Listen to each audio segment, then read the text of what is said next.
Hello and welcome to another edition of the Franchise Tag Overtime. I'm Gareth Smith, and today I'm joined by DC Defenders wide receiver Lucky Jackson. How are you doing? I'm doing all right, Gareth. Thanks for the opportunity. Now, thank you very much for coming on. I do appreciate right now things might be getting a little bit crazy as we head towards game day and the championship game for the XFL. How excited are you for this weekend? Man, I'm pumped up to accomplish the main goal that we set when we originally came out here. The season has gone just as we planned this far, and nothing like capping it off with the championship. And it has been an interesting one this season. At the beginning of the season, when they had the far too early to call power rankings, DC were put towards the bottom of that. And you've kind of gone on to prove that those power rankings were a bit of a joke, really. Yeah, they've been a joke to us. And I mean, even last game, we were the underdogs, even being 9-1. So it's crazy to think about, really. Yeah, we get a kick out. And so, what do you think the key has been to the success of DC and the Defenders this year? Honestly, just sticking to the basics, going back to our foundation and the things that we done throughout camp and before the season even started. So, like I said, I just try to keep it simple and just continue to put in the work and prepare the right way, study the film on the opponent, and then just go and attack the week just like we do every week. And there has been an evolution, really, of the offense as the season's gone on as well, which has been interesting to watch. Beginning of the season, you were a very much smash nose run offense with Abram Smith. Even the quarterbacks were both doing a lot with their legs as well as with their arm. As the season's gone on, you've seen the evolution of the passing game, and particularly yourself and Jordan Tamu seem to have developed a real strong connection, and he always seems to know how to find you. How has that connection been building, do you think? Honestly, like I said, it just goes back to camp, and it comes with time. Just him knowing kind of how I'm going to break my routes, and me knowing when he's kind of getting out of the pocket and which way to make the scramble drills and things like that to give him somewhere to put the ball. But we just continue to build that camaraderie amongst the team, even with the other receivers as well, just all of us being involved and just kind of knowing what he's expecting from us. We sit in on film and meetings together, so we kind of communicate different things that we're seeing. And even in the course of the game, like if there's something out there that they're doing that we might not have seen on film throughout the week, we come back, we talk about it, and we fix it, and we go out there and execute it. And you yourself have actually become well known for your explosive plays. Some very, very big plays from yourself this season. How is it that whenever there seems to be on the line, you always seem to deliver? Honestly, like I said, it probably goes back to the chemistry, just knowing that we need a big play and Jordan putting trust in me, knowing that I'm going to be open and me doing what I do best is yards after catch. So getting the ball and then making something happen. So like I said, it just goes back to just putting in the work, building that chemistry and just being a trusted target. And also when you have another explosive target on the other side and then Chris Blair, that takes a lot of pressure off of me as well. So it allows me to get one-on-one matchups and things like that. And obviously, this season has gone, I'd say, almost as perfect as it can do in a season, with only one negative so far on the season, that game versus Orlando, which I don't think many people had that on their predictions for that one. The undefeated DC losing to the team without the victory at that point in time. You always say that you learn more from a defeat than a victory. What did you learn about yourselves from that defeat? Honestly, I mean, it's professional sports.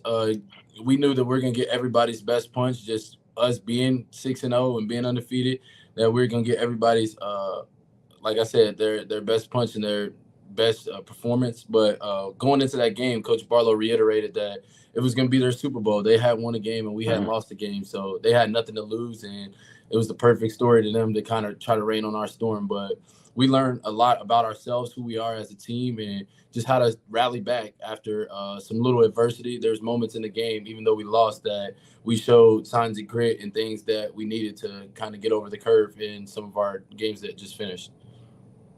One thing that has been pretty special this season in the XFL has been the connection between the team in DC and that fan base at Aldi Field.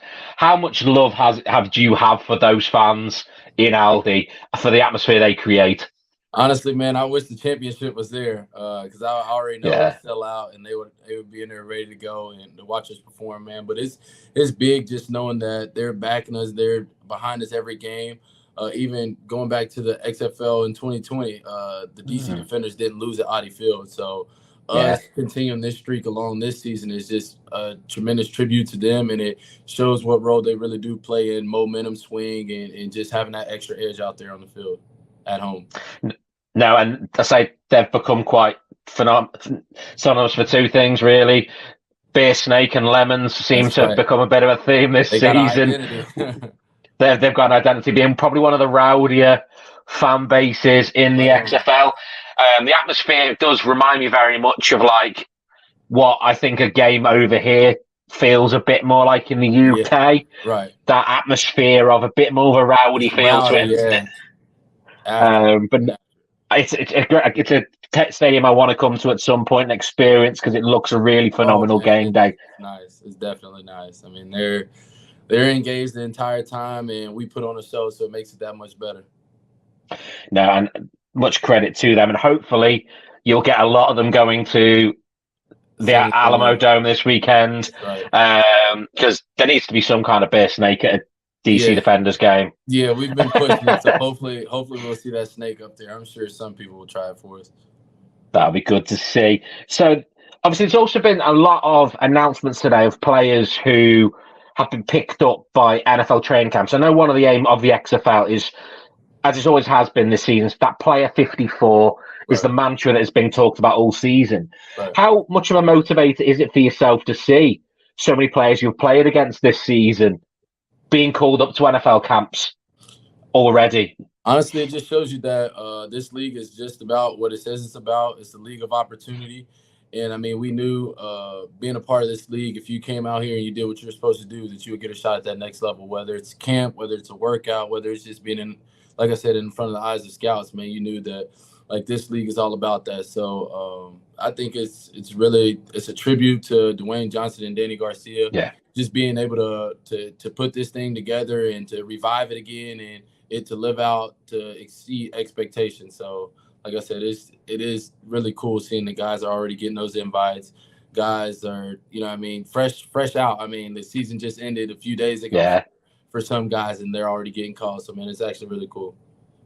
And it's been interesting for me because some of the names are names that I've had on, like Charleston Rambo, particularly a fellow wide receiver to yourself.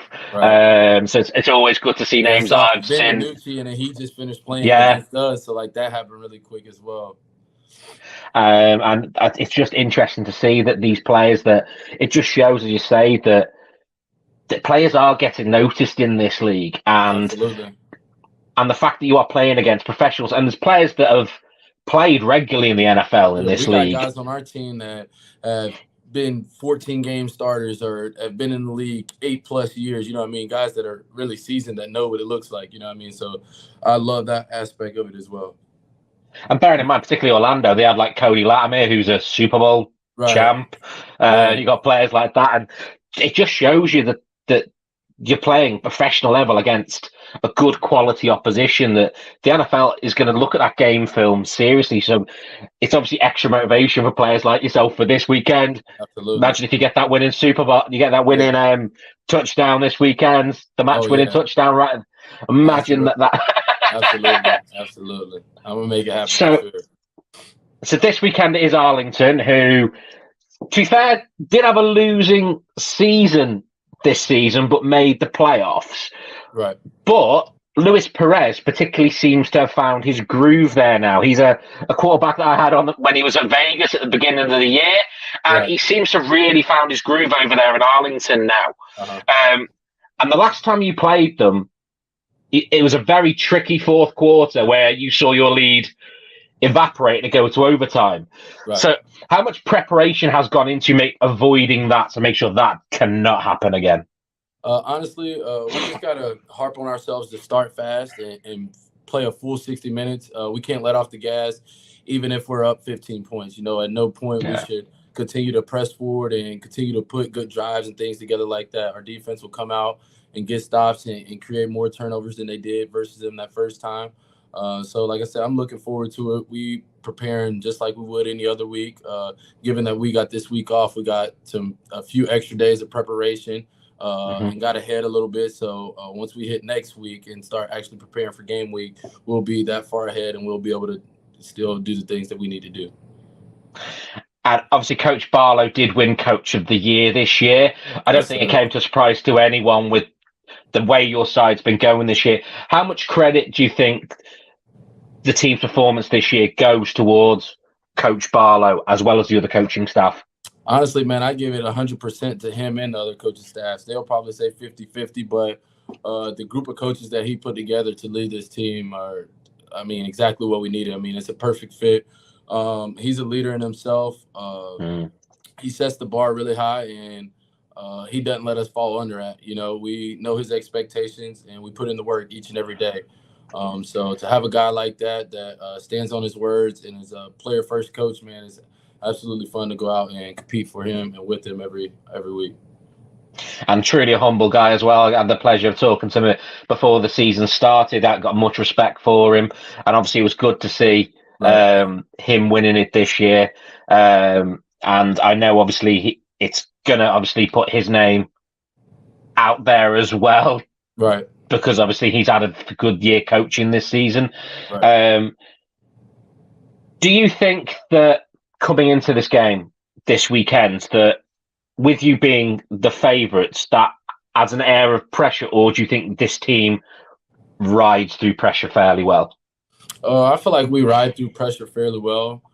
Just given, we were undefeated for the first half of the season, so that's pressure in itself, And we played through that, and we continue to fight. But we don't approach this week. We don't make it too big, and we don't try to downplay it just because we've already played them before. But we're just honest to the game, and we know what we have to do to get the job done. So, like I said, we just 2 great weeks of preparation, continuing to stay healthy and things like that, and extra time on the film room and things like that will be enough to take care of this win. So I got plenty of faith in myself and the guys that I'm going to war with that we know what to do when time comes. And remember that tickets are still available, so make sure you get yourself over to xfl.com/tickets. Make sure you get yourself there to witness Lucky and the rest of the guys represent DC this weekend. And good luck, or not this weekend, sorry, the 13th. Good luck as well to yourself. Hope the game goes your way. And obviously bring back the championship, and hopefully speak to you again after the season's over. Yes, absolutely, man. Thank you. I appreciate the opportunity again, Gareth. So thank you very much for your time for coming on today, and thank you everyone for listening at home. We'll be back again soon with another very special guest.